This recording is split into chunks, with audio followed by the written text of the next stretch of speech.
let me finish dinner. You can mute and finish. Go for it. Oh, yeah. Finishing her dinner too. Yeah, I don't know either.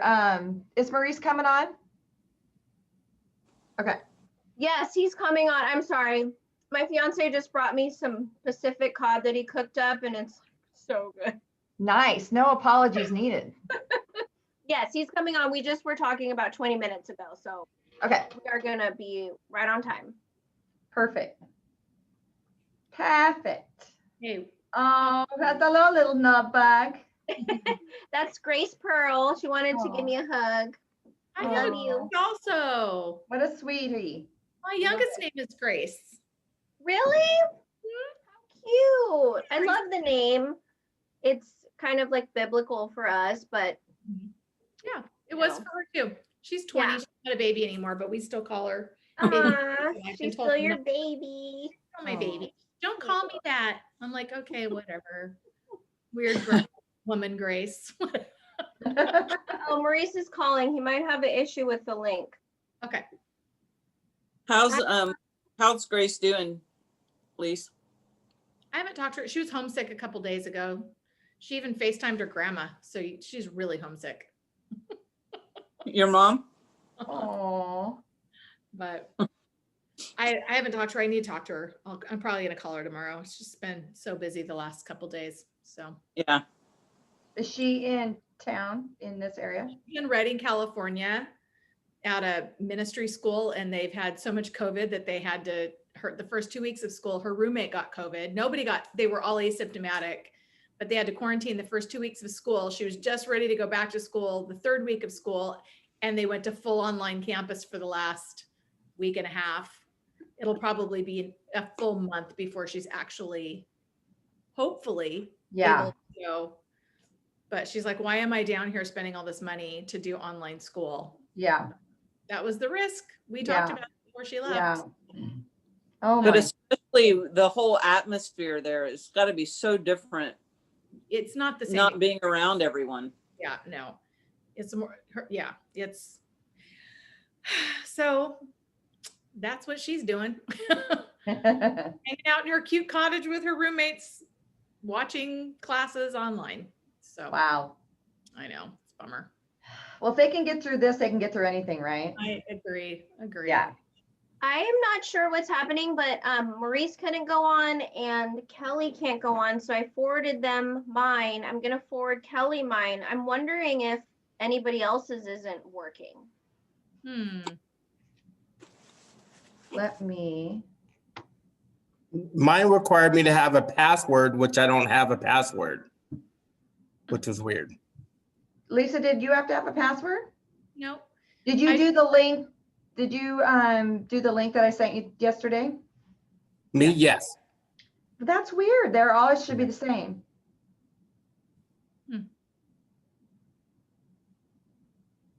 Yeah, it's weird. This is weird. Well, I don't know. let me see if anybody's texting me. Because they've got your contact, right, Lisa? Yes, and I Okay. reminded everybody, I sent text messages out to everyone. Look at all the Heather Millers in the house. Others in the house. Hello, I'm sorry I've been on for like 10 minutes now. And I was like, why isn't anyone saying anything back to me? Oh no. Kelly. Thank you, Heather. I appreciate that. I don't know what's going on. So what It did is it say when you came on? Nothing. It's the same link that I clicked on before, but that was sent to me. That's really odd. From last week or this week? From this week.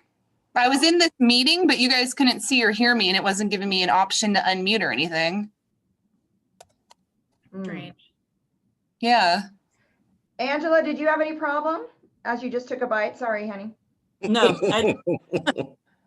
Me and Angela are still eating a little bit. Yeah. Finishing up. I got 1.5 nuggets left. No worries. Are you saving that one for me? Because I'm kind of hungry. Good. Well, you guys, should we go ahead and get started? And then, Yeah. Gosh, I feel really bad. I don't know. I mean, I just send the link that it says, and it does all the work. Well, let's So, just do this. You're going to record it, and then we'll Yeah. send it to everybody that came last week. Yeah, So they'll all get the information, which is Yeah. great. And exactly. I got great feedback about last week's class. So I know Awesome. everybody wants that information. So let's Awesome. just- I did record it. I just have to figure out how to send it where it'll go through the lines. Because I think it's really big. So I got to figure that out. Yeah, usually Google Docs will, Google Drive, excuse me, will do it because it should, after your class, it should make it into an MP4. No, yeah. Yeah, usually when because I do other classes where I use this and I record them, I send them through Google Drive, and you just have to give them permission to open it. I mean, it'll have you click a little box. Okay. We'll talk after. Yeah, it'll work. Tomorrow, not after, because we got something to do No, after this class. I do. Bachelorette, hey. Yeah, I have a baby. full of rosé waiting for me, and the bad. So you What's know. going on out there? Night. Night. Bachelor Nation, baby. Bachelor Okay. Nation. I came in right as you guys started talking about Colton, so I missed all of that. So I guess it's bachelor season tonight. yes, I forgot it was Like- tonight. Like bachelorette season type of thing? Or Yeah, bachelor? Like Yeah. we're gonna have to start a Facebook group type of thing. exactly. And I thought my Real Housewives was bad. I know, right? Uh, I love it. Well, Right. thanks yes. for coming back tonight, guys. Yeah. We're excited. Of course. Excited to have you back. If you have any questions, you can just chat or put it in the chat or just speak it out loud. Either way, whatever works for you guys.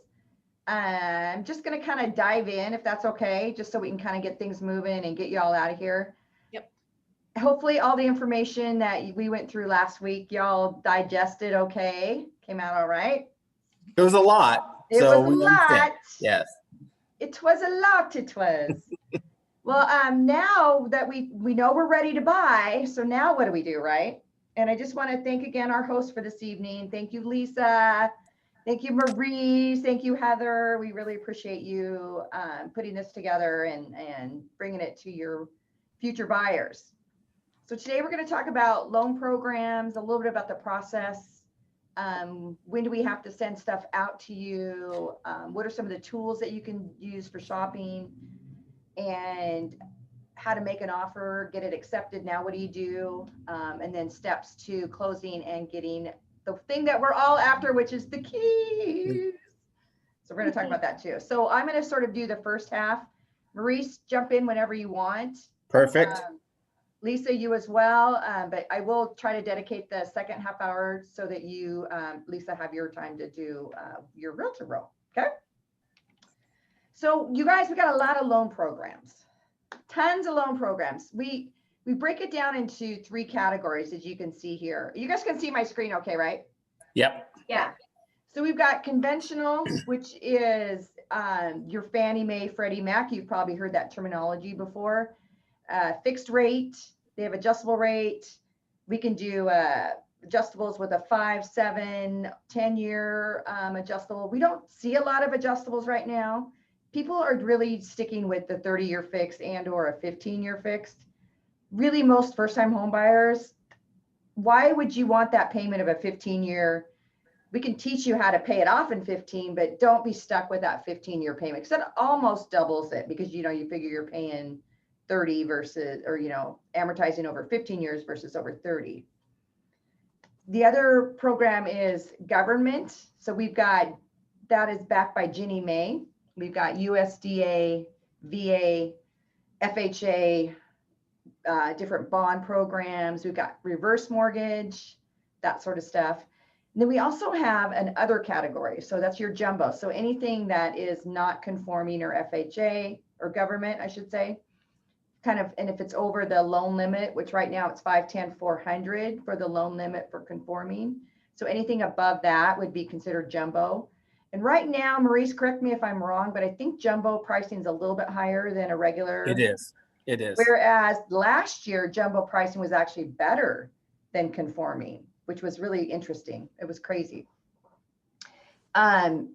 We still can do some combination loans and like a first and a second. Prior to all this fun stuff happening in the middle of the 2000s, we were doing like 80-20s, 80% first, 20% second. Now I think we can go up to 89.9 CLTV, right? Is Yeah. that right? Yeah. Yep. So you could, if you want to. Again, these are programs I'm really not going to talk about. But there's so many, and each one has so many that they branch out to. Tonight, I'm really going to focus on conventional and FHA, because those are the two primary ones that most first-time homebuyers are going to look at and want to go with. So conventional loans, what do you mean by conventional loans? So conventional loans are any loan over, and these are set every year, usually about January. Sometimes they start it in December, but the HUD and the FHFA, which is the Federal Housing Finance Administration, sets what the limits are every year. And last January, they changed it to 510, 400. So that means you could have a purchase price over 510, but your loan amount can't be more than 510. We also call that conforming. So you may hear the word conventional, conforming. It all means the same thing. And the guidelines are set by Fannie Mae and Freddie Mac, as we sort of mentioned. I mentioned earlier that that's who the guidelines are related to. They are the ones that buy on the secondary market. So when they come out with, here's the guidelines for Fannie Mae. Fannie Mae is a conventional, and then Freddie Mac is another one. Similar, just a little bit different, but they're the conforming ones. And they set out the guidelines. And we're going to go over what some of those are and why some would change a little bit. Maurice, which do you find where you would do a Fannie Mae over a Freddie Mac? Have you come across that where you? Yes, it's really interesting because they all kind of have the same guidelines and backgrounds, except there's some little niches in there. Mm-hmm. With a Freddie Mac transaction, you can do a townhouse or a condominium with a boat slip. You could do that Freddie Mac. Fannie Mae will not let you do that. Yeah, yeah. So there's some little oddities. Isn't that that you go, interesting? Yeah. So you're doing as long as Perry and I, we know a lot of these little, little secrets, I call them, because truly not very many people know about it. Yeah. So, again, being a seasoned person, you know where to put a transaction for the ease to the consumer versus trying to, climb uphill on a snow-covered cliff. Exactly. So. Yeah. And we have a lot that don't fit in box sometimes, Correct. Right? And so that's okay, because we have different avenues. So that's a great example. Great example. Typically, we want to see a 620 credit score. I know we talked last week about, credit scores and why that's important. With the conforming and the conventional, that's probably the biggest indicator of what your interest rate is going to be, is what your credit score is. The other thing, if you don't have 80%, if you don't have 20% to put down, you have mortgage insurance. Boy, there is somebody, I'm down at the waterfront, and somebody is like doing a drag race down here. But if you don't have 20% down, you have mortgage insurance. And with conventional, if your scores are 620, you're going to have a lot higher monthly mortgage insurance than somebody that has a 720. So that's why it's really important, if you are going conventional, that we're making sure that your credit scores are where they need to be to get you the optimum interest rate and save you money over the life of the loan. They do have different down payment options. If you're a first-time home buyer, and what they constitute a first-time home buyer is you've not owned a home in the last 3 years, you could do a 3% down conventional.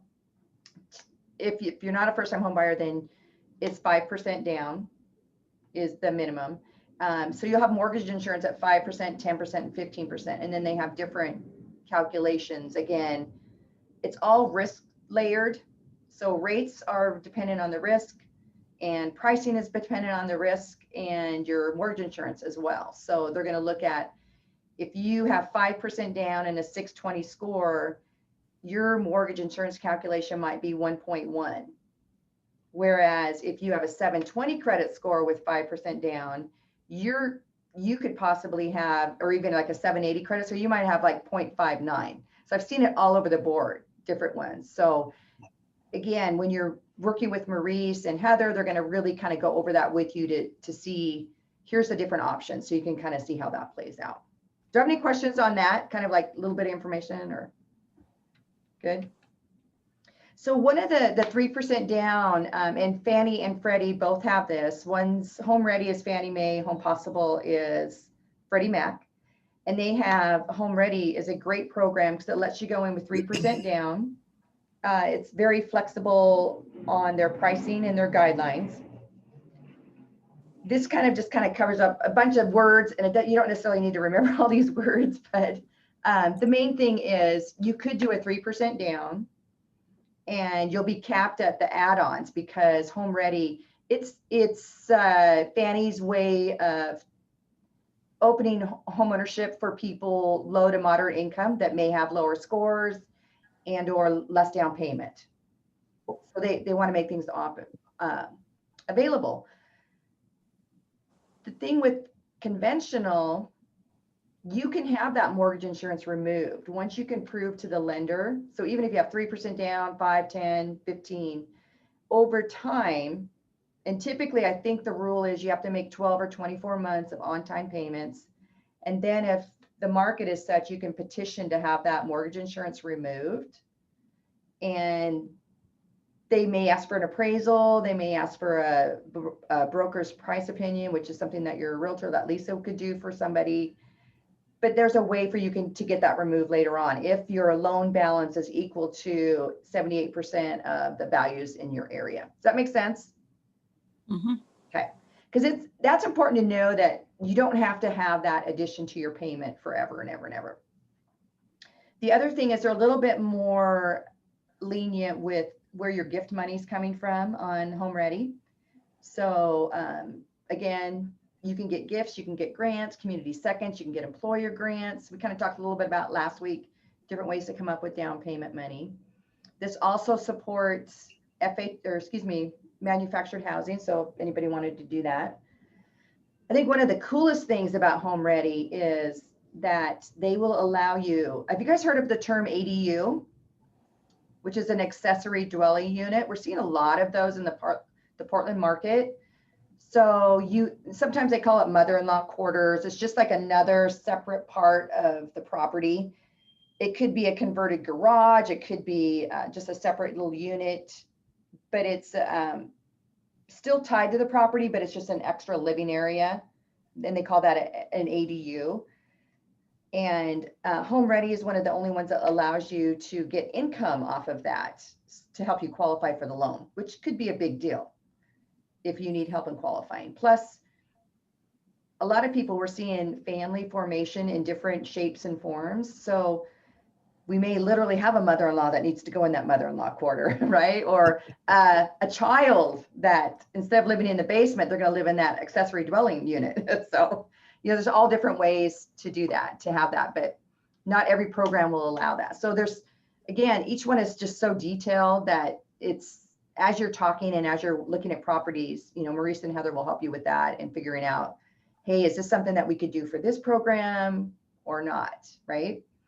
The other thing with Home Ready is they do have income restrictions. So if you're buying in an area that is not in what they call a targeted area, you can't make more, I think it's 70,000 something, is that right? Yes, 71,000. Yeah, 71,000. Last year, they just changed it too, right? In the last few months, 6 months maybe? 6 months. But you could make like almost 90 something last year. And then they lowered it. There was 110% of the median or 100% of the median. Now it's 80% of the HUD median. So they've lowered it, which I don't know. I hope they bring that back because I think that's discounting a lot of people to get in to use the Home Ready. I don't know what you think about that, Maurice, but yeah, I agree. that's my thoughts. Yeah, they're limiting the opportunity for affordable housing. Yeah. When they do things like that, in my opinion, as well. Mine as well. Yeah. So that's one thing.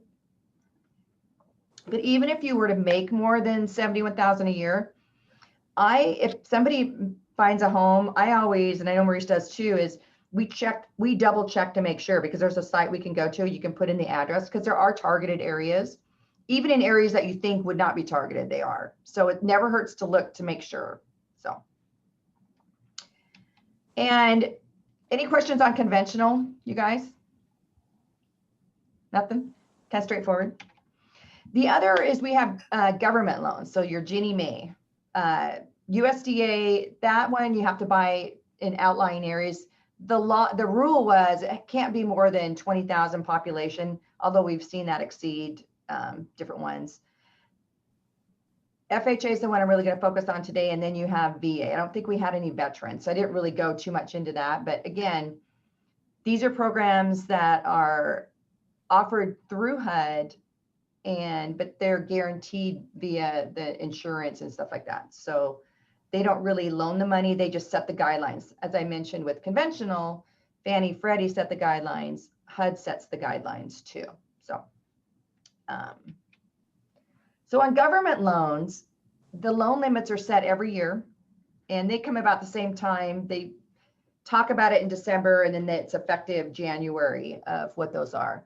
And this year, the loan limits for and I did the Tri-County area, so it'd be Multnomah, Clackamas, and Washington County.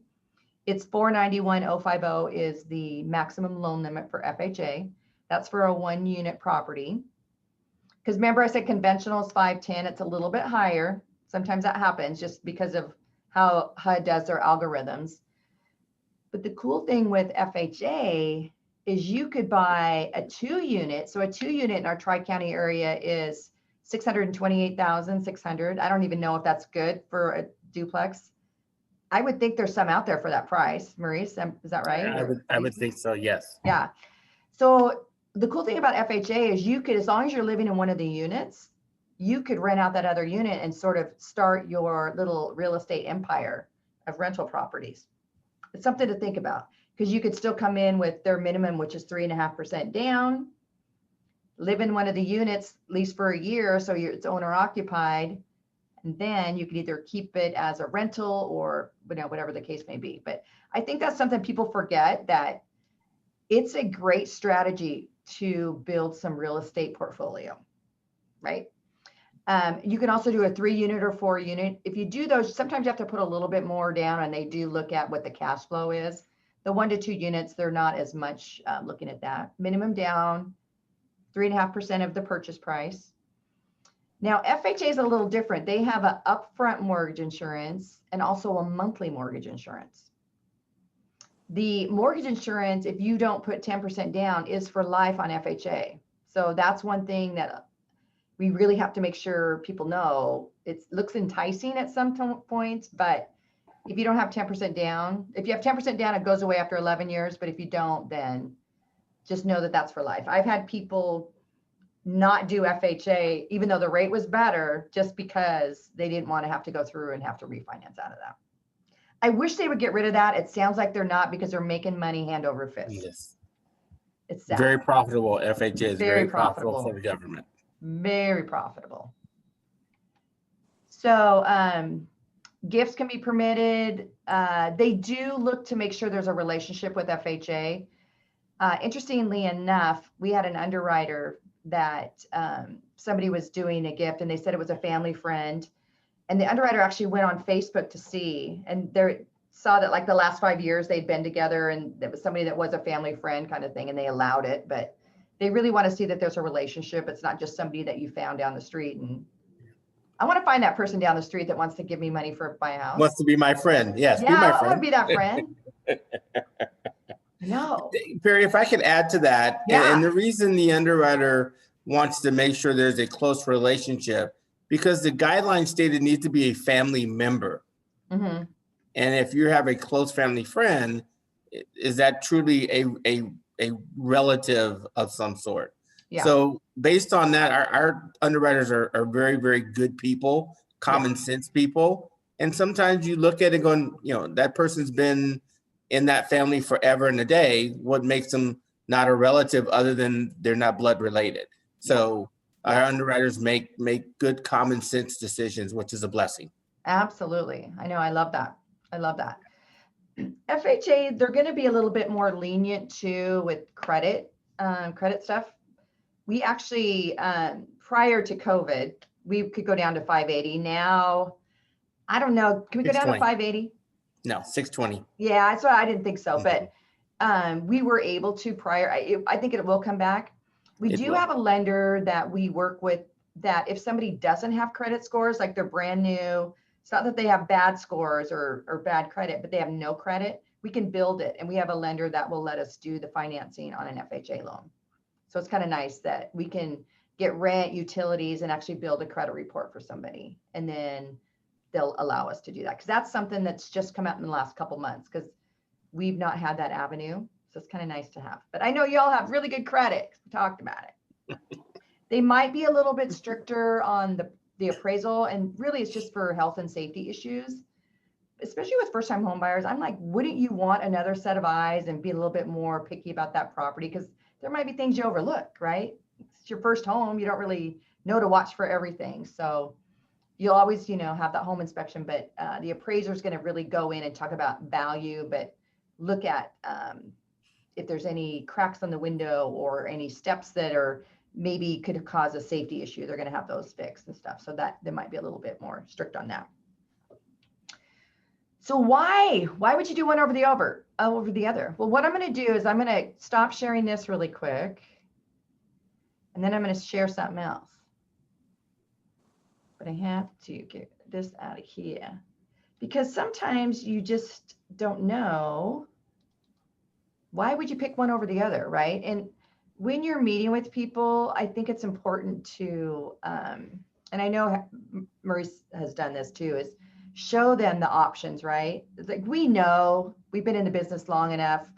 I can probably tell you, this is probably going to be the best program for you, but we want to show you why. And so that's really kind of what I'm going to do right now, is just show you a cost worksheet. So it just is something that you've gone in, you've given Maurice all your information, they're getting you pre-approved, and now we're getting down to, well, what's the best program that would fit for you?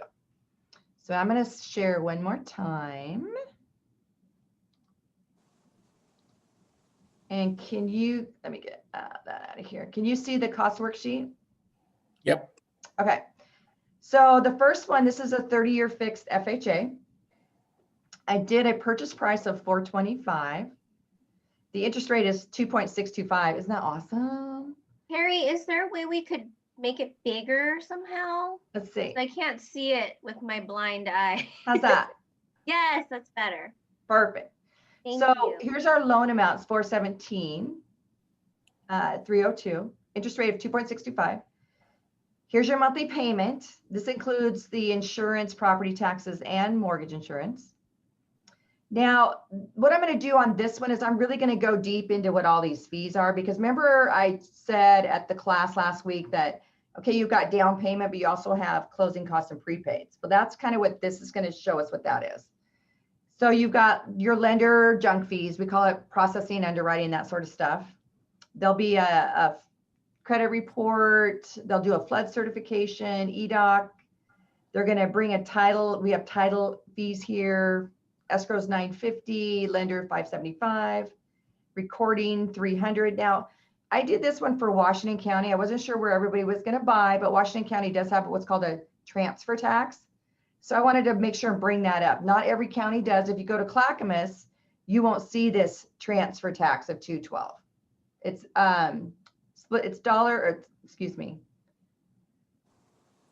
per thousand. Yeah, dollar per thousand, split 50-50 with the buyer and the seller. Yeah. But again, if you go to Clackamas or Multnomah County, you won't see that.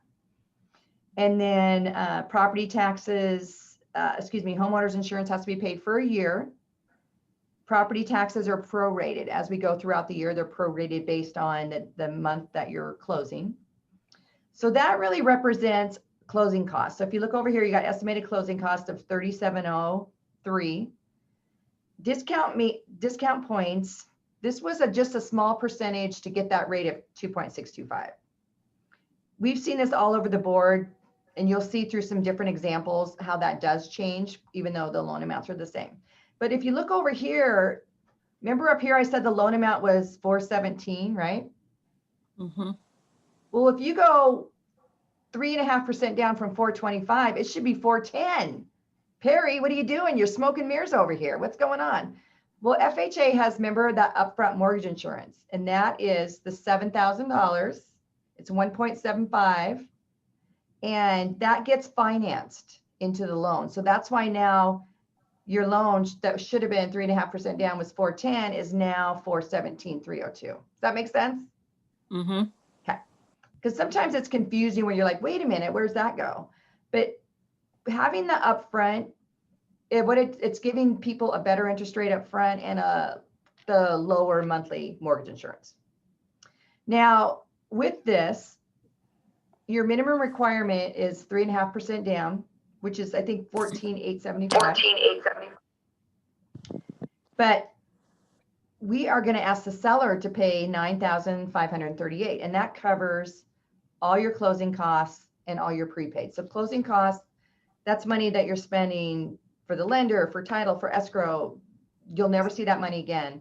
Prepaid and reserves is going to pay your taxes, your insurance. So it's going to benefit the property, but the seller can pay all of that. And so it doesn't mean that they have to. You may have, 20-some thousand and you don't need the seller to pay this, but I'm just putting each one up here that shows what the maximum that the seller can pay.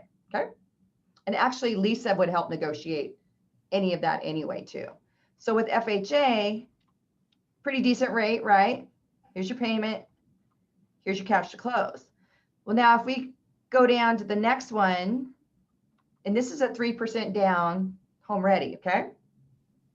And up here at the top, this is the look. So if you put that in your toolbar, your browser, it'll give you, and you could just Google home ready loan limits and that'll bring you up too, and you can put in an address, but I just wanted you to have a little area where you could go and look that up. But so we're doing the same thing, same purchase price of $425. This loan amount's $412,250 because FHA was 3.5, so it was $410, but this is only 3% you have to put down. Rate's a little bit higher, 3.25. The mortgage insurance is actually, believe it or not, a little bit higher just because of the calculation. All these are based on a 720 credit score. So if you go back up here to FHA, I'm not making you guys dizzy, am I? Mortgage insurance is 287, but here under here, it's 305. So if you were just saying looking payment to payment, it really looks like FHA is a better deal, doesn't it? It does. However, remember that mortgage insurance, you cannot get rid of it on FHA. Conventional, you can. So that could be a reason why you would pick one over the other. So everything's pretty much the same here. This one, we're going to have the seller pay $10,535. And the reason, the discount points are a little bit higher. Because remember I was saying pricing kind of changes a little bit. So this one's $1,500, FHA was like $700. And these are just examples. You could pay more, pay less. It's all based in the pricing because the lender's going to get their money either in the interest rate over 30 years or upfront in fees. Just the way it is. People, you guys, did you know we're in this to make money? Lenders want to make money. They're going to make it on you. No. So Carrie, can I just chime in on your on both of the worksheets where you're talking about the seller credit and just a little caveat into the story here. Right. And this is going to be so market dependent. I would be having a conversation with the other realtor, and I'll talk about this in my section as well, but we really have to understand what the competition is when we're negotiating these transactions, if it's even feasible to really ask for anything. Absolutely. Sometimes what we'll do is actually add it to the purchase price of the home, which can work in a conventional situation, but in FHA, that can get kind of tough because the appraisal is going to be more strict. So I'm always super, super careful with how we navigate that. And I wouldn't, if I'm writing an offer today, we're probably not asking for closing costs. Absolutely. Yeah. Because there's so many offers. Yeah. Absolutely. So, and that's such a good point. Thank you, Lisa, for bringing that up. But the minimum on this one, they have to come in with the 3%, which is the $12,750 for conventional. Now, let's jump it up to 5% down. So now I'm going to compare 5% down home ready and 5% down conventional. Just again, so you guys can kind of see the difference in how they play out. So here's the 5% down home ready, same price, $425. 5% is $403,750 is your loan amount. The rate's 2.875, decent rate. Your mortgage insurance is a little bit lower because we have a lower calculation on this one. At the 3%, it was almost $300, right? Or it was over $300. And this one's only, it's like more than half that. So your payment would be $23.26. A little bit more down because 21,250 is the minimum down for 5%, right? Again, asking the seller to pay 10. We would definitely, have to get creative, but I'm just giving you examples of what's the maximum that they could pay. You could make it 5,000 and then you come in with 26,000. So you could do any combination of that. So with the 5% down regular conventional, the rate's a little bit higher. The mortgage insurance is a little bit higher. Cash to close is exactly the same because it's the 5%. So regardless. So, well, why wouldn't everybody? Sorry. So if I can add, I'm pretty sure you're going to cover this. The 5% home ready versus the conventional home ready. Conventional standard 5% down. You get a benefit for the home ready because you're a first-time home buyer versus a conventional. Hence why interest rates a little bit better versus not on the normal 5% down. Yes, absolutely. And if you have 5% down, you actually don't have to be a first-time home buyer. So there's no restriction there. Correct. However, the reason, why would you not do the home ready, right? Like it makes sense why it's that income limit sometimes, because somebody might make more money and they have to go this route because they don't qualify for home ready. I do have to say, if you do the home ready or the home possible, any of those, there is a home buyer class that's required, not like our amazing home buyer class, but it's one that's more intense and you have to get a certificate from them to get the benefit of the home ready or the home possible. It's like $75, I think, and you can do, it's all online too. But I wanted to mention that as well. It's free now, Perry. Oh, is it free now? It's free now. I haven't really, it's free now. Ever since they raised the income or lowered the income limits, I don't really do a lot of home ready anymore. Excuse me. Yes. So so any questions on these wonderful numbers? I know it's a lot. I just want you to digest. I mainly just to say, there's reasons why people do one. There really is reasons why they do one over the other, especially with the home ready. Maybe they make too much money, so they can't. FHA, they may only have 3.5% and they may only have a 620 credit score, right? So the pricing would be way off on conventional if that was the case, where it would be real similar to what this FHA is. So I just really want to kind of bring that home that every situation is different, but look at them, look at what are the differences and see what they are. So I'm going to exit out of here. Can you guys, because I should, okay. So I'm going to open up the PowerPoint really quick and share this again. Is this good information to see? Is this helpful? Yes. Angela, is Yeah. this helpful? Oh, yeah. Okay, good. For Good. sure. Sure, yeah. Good. So in order for it to be an application, it has to have 6 features. When you're meeting with Maurice and Heather, and they're gonna see your income, and they're going to see your credit score. They're gonna see your income, your name, and they're gonna figure out a loan amount. But we may not necessarily have the property address at that point because you haven't met with Lisa yet, because she's waiting for you to get pre-approved with Maurice, and then you go. Right. But once they do, then we have all these items. And then as a consumer, there's laws to protect you.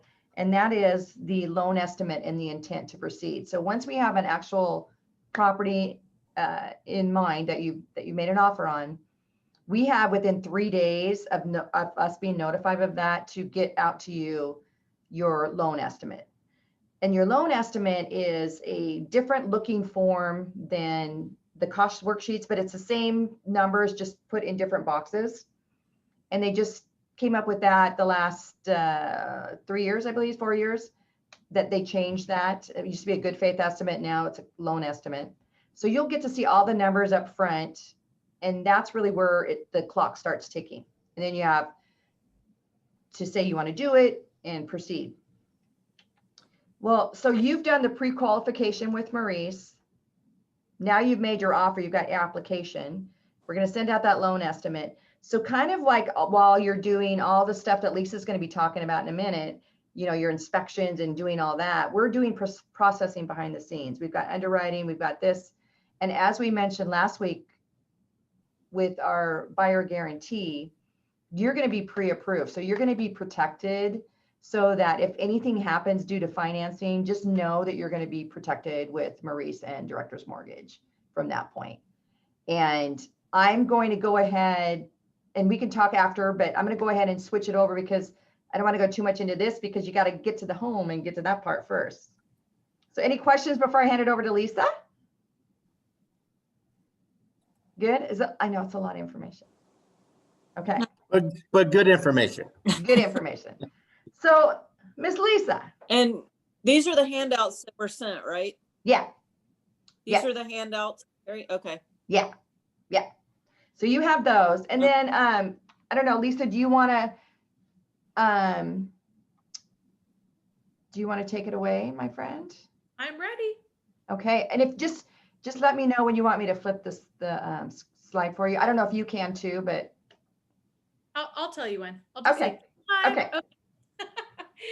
All right. Well, you've gotten yourself pre-approved and you're ready to roll, and we will not shop until you have that done, especially right now because the market's moving so fast that it's what you see today is gone tomorrow. So not to scare you, because when it is time to shop, I just believe in the divine order of things and the right house will come. We may make offers on more than one house. We'll go after one. If we don't get that, we'll move on to the next one. And we'll be really aggressive about how we do it. And that's why shopping tools is really important for clients to be able to use. So many people are going to Zillow and trying to do it on their own and haven't obtained a realtor to help them as their buyer's agent. And you're going to be behind the 8 ball the entire time. You're just going to be fighting an uphill battle trying to get there.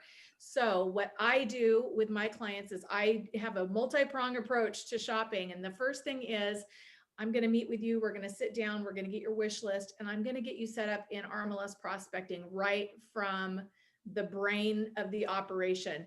Multiple listing, Realtors Multiple Listing is where all of us in the Portland metro area put our listings in the system, and Zillow and all of the other websites out there pirate that information with their own algorithms and put it onto their own sites. When we want accurate information that's up to date, up to the minute, we go to RMLS first. So I set my clients up in that to have automatic prospecting happening. And in this market today, I have it email you every single time a new listing hits the system. So you're notified immediately. There's different ways that I can set that up. I can have it just email you once a day, once a week, but you'll be behind the whole time if we do it like that. So I'll set it up. I'm going to send you one email with everything that's on the market right now that meets the criteria that you're asking. I'm usually going to make that criteria pretty loose. I don't want to limit you in already a limited amount of inventory. So I'm not going to be too specific. I'm probably going to push the price a little lower than you're qualified for and a little bit higher than you're qualified for. So we make sure we're not missing something. If you know you want 3 bedrooms, we're going to put 3 bedrooms, but I'm not going to limit it obviously to just 3 bedrooms. We'll see what else is out there. So I set that up and then send you the first big email of this is everything that's out there. And then after that, anytime something brand new hits the system, you're going to be notified with an email immediately. And you can open that email on your phone, on your computer, and see if it's something that you're interested in going and looking at. And then you're going to let me know, and we're going to go see it. The other 2 tools that I use, Home Search Now. Home Search Now is actually a search engine that's through, it's called Boomtown. It is a lead generation system that I happen to use, but it's on my website. And I love this tool because it allows you to look and dream late at night when you're dreaming about a house. And when you start hitting things that are favorites that you really like, it emails me so I can see what you're looking at and what you're responding to. It helps me to be able to survey the market when I'm in a meeting and somebody says, hey, I've got a new listing coming on the market next week. I'm going to know what you like because you've been clicking on that. And especially now in COVID, where we're not seeing as many properties in person up front, it's giving me a much more emotional feel for what you're responding to.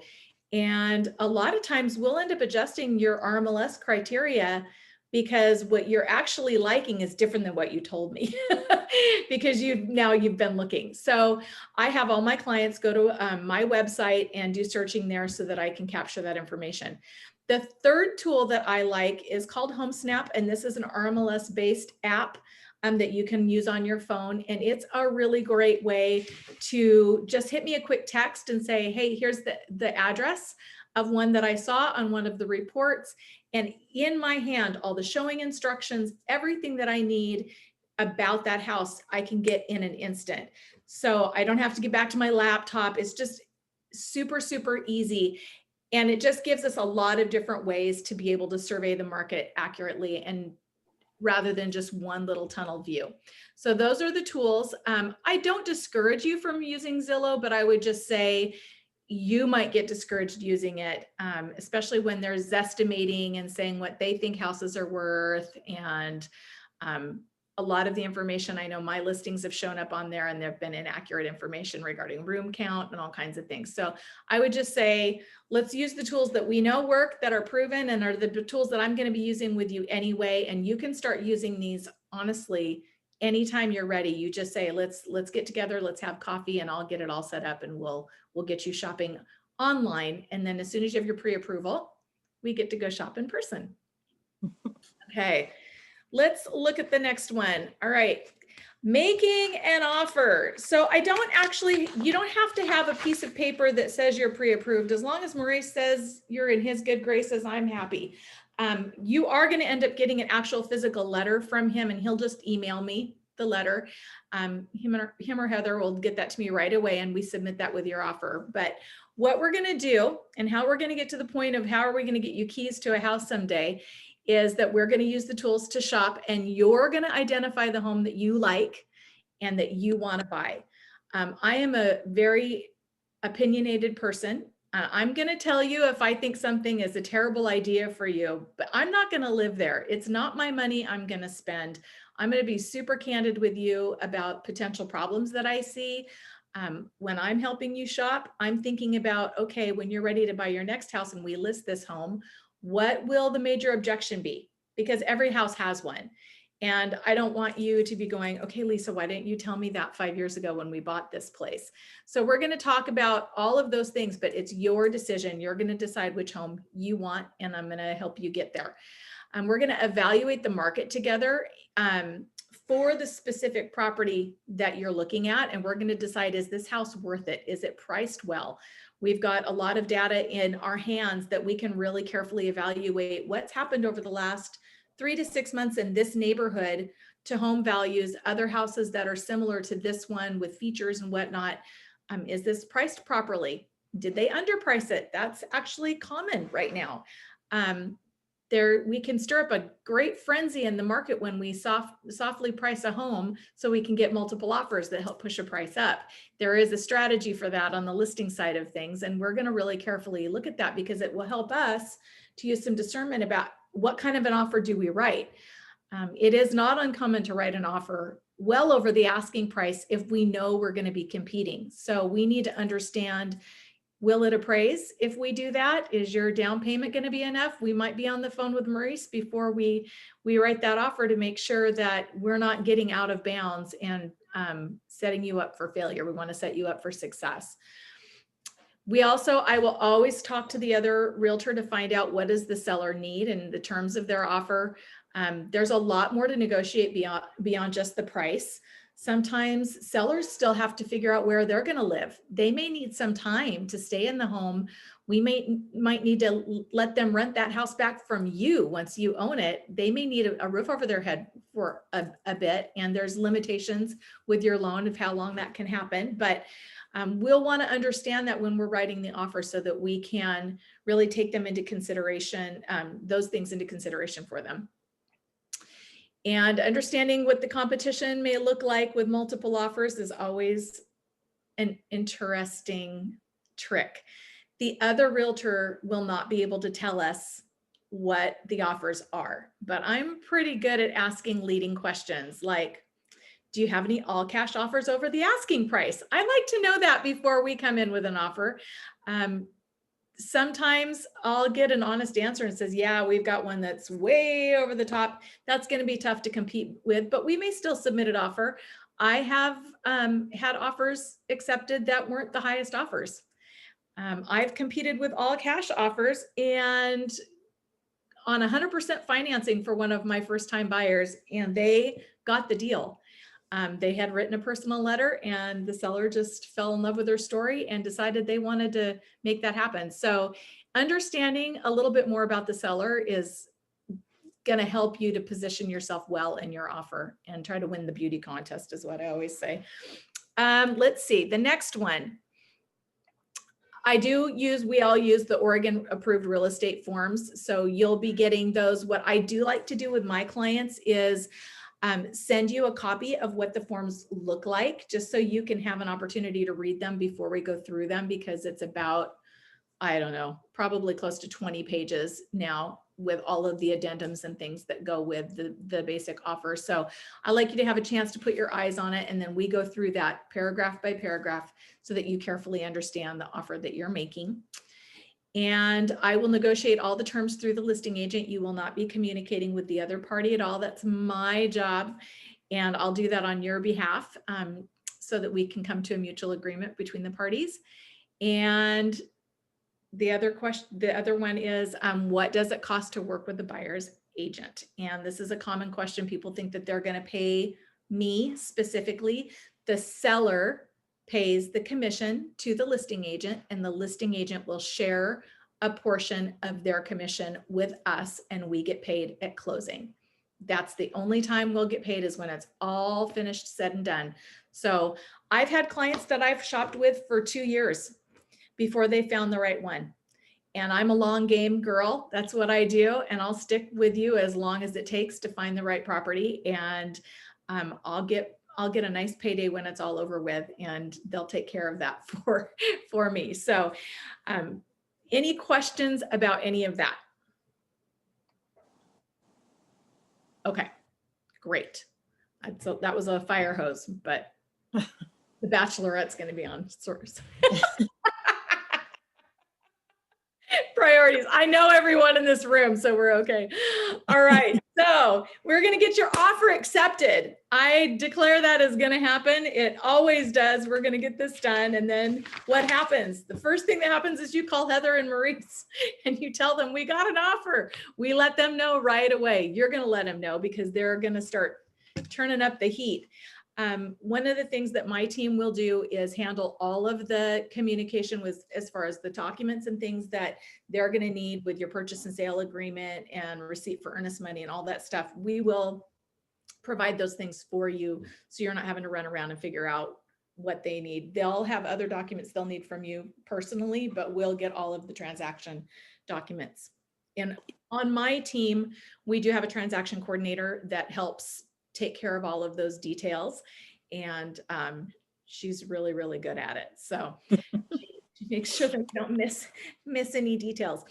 Okay, so the first thing that the seller is going to be watching for is for you to get your earnest money deposit taken to the title company. The title company is a neutral party in the transaction that helps coordinate details between the buyer, the seller, and the lender. And they're going to actually help perform the function of closing. So when we get to the end of this transaction, they're going to be the ones that are collecting the closing documents. You go there to sign your papers and everything, but that's where your money goes, and it goes into a neutral bank account, essentially a neutral escrow account. It's a non-interest bearing account, and it sits there as a part of your down payment, and it stays there until we're at the end of the finish line and we're getting ready to close. Generally, the seller is going to be looking for about 1% of the purchase price as your earnest money, which is part of your down payment. So if you're buying a $200,000 house, that's $2,000 in earnest money, and that $2,000 is considered part of your down payment. Does that make sense? Yep. You want to go to that? All right. So once the earnest money has been deposited, then all the contingency periods begin. And If you're not familiar with a contingency, most people will think, oh, well, house to sell. Well, you're first time buyers, you don't have homes to sell, but there's a lot of contingencies in the sales agreement, which means it's something, a contingency is an event that has to occur for something else to happen. And there are timeframes that are built into the contract for each of those things to occur. The first one are the property disclosures. In the state of Oregon, sellers are required in 99.9% cases to give the buyer a property disclosure, which is about 5 pages of detailed check boxes of everything that they know about the property, from property line encroachments, are all the systems in the home working, anything that they know about the property. They have to say yes, no, or unknown. And if there's something wrong with the house, they have to tell you what it is if they know about it. There are always things that the seller doesn't know about that is wrong with their home, because houses are built with sticks on a pile of dirt with human hands. They're not Legos. They have dry rot. They have water intrusion. All kinds of things can happen. And it doesn't mean that the house is scary and you should run away. It means it's a house and it's imperfect. And you're going to have an inspection period. This is one of your bigger contingency periods in your contract. And it's generally about 10 business days, 2 full work weeks, to hire a professional inspector at your cost to go out and do a full, complete home inspection, looking for every single thing that they can possibly find out about the home that would be structural or material in nature. A structural defect or a material defect are things that affect the health of and the health of the home, or would be something that would be so important that you wouldn't have purchased the home had you known that that issue was there. So they're going to be looking for that, and they give you a nice big full report of all of that.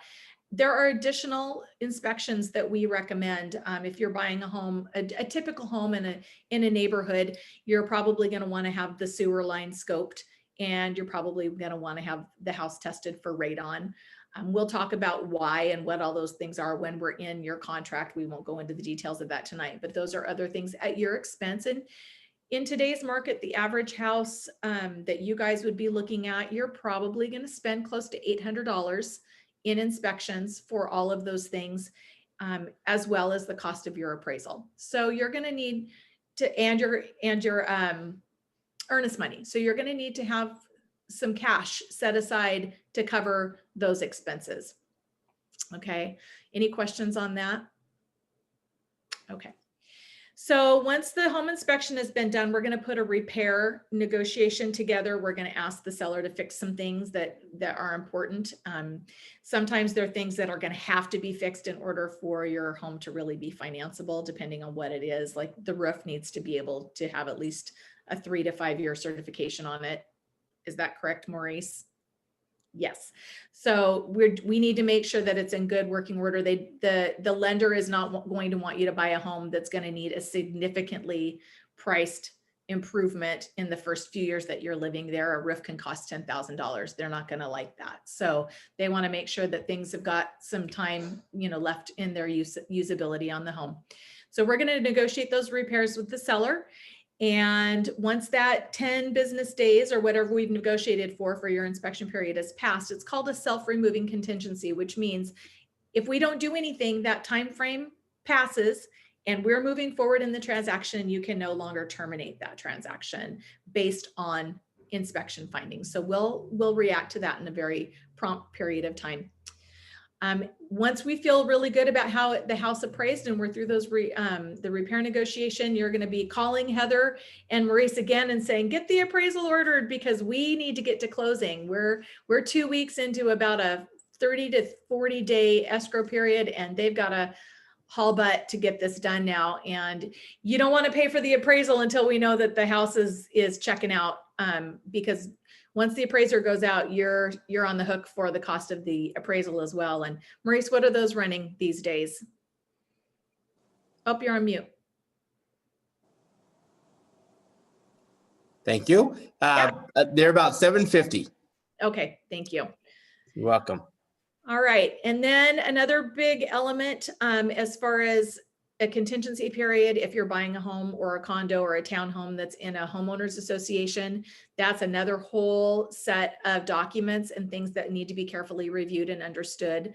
And that is going to be kind of your buyer beware due diligence to really thoroughly understand what your HOA rules are, what it costs every month. That can actually impact your loan to value. And if they've got really big HOA dues, that could affect your ability to get financing. So those are things that we'll always want to talk to your director's mortgage team about before we get too far down the line on that. And then the last big one is the preliminary title report, just making sure that there's no judgments or liens or clouds on the title that would negatively impact you as the buyer and being a future owner. So that's where we are with your offer being accepted. And once that's all past us, the director's mortgage guys are running to the finish line to get all your loan final loan approval done and get your documents drawn. Those things go to the title company.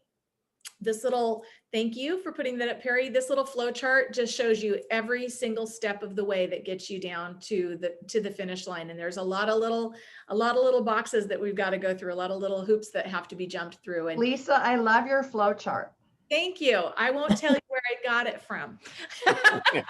I totally plagiarized it, but it's such a good tool that I keep using it.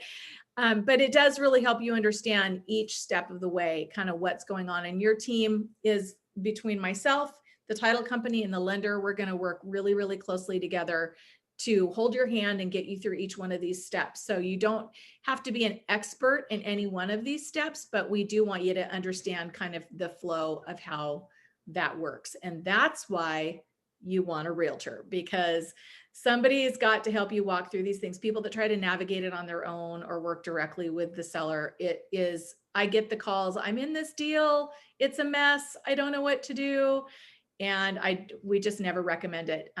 Having an agent, a broker that's representing you and looking out for your best interests. We're not practicing law, but we do know what the market is. And we are very well trained. I've been doing this for so long, for over 25 years. And there's not a lot I haven't come up against. And I'm sure, Maurice, you got in the business about the same time I did. Yeah. There's not a lot we haven't come across, and No. takes creativity and communication. Communication, and cooler heads prevail. And we'll figure it out. So yes. So that's just an overview of kind of the process in front of you guys. And that's all I have. What have you got, Perry? So, do we have some questions? It's a lot of information. Yes. It's not as intimidating as it seems. No. You know, No. it seems like a That whole flow lot chart of was stuff, pretty- but you got a team that's willing to help you walk through it and take our time in that process. That you Right. fully understand where we're going, what's the plan to get there, and can we get there? So don't let all this mumble jumble, if you will, deter you. Because again, we all were there once upon a time, right? And we Right. navigated our first purchase, and we'd never looked back since then, right? No. Absolutely. And I don't think any of you need to remember every single thing that we told you No. tonight. I think the importance and the value of a class like this is to paint a picture of there are steps involved, and we'll be having a conversation at some point down the road while we're working through things with you and go, oh yeah, remember you saying something about that. That's perfect. It's just going to trigger in the back of your memory, so it's not going to feel as foreign to you as it would have had you not heard the vernacular before, the words before, the process before. It's just to give you a little bit more peace that there is a process and you've got people that are going to walk you through it. Absolutely. Yes.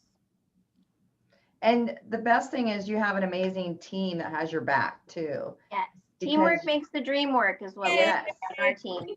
Yeah. So The true. box is not that small. You think you fit in this little box, but when you go through a class like this, you realize that there's a lot more opportunity out there for you to make your dreams come true. And that's what we're here for. Absolutely. Absolutely.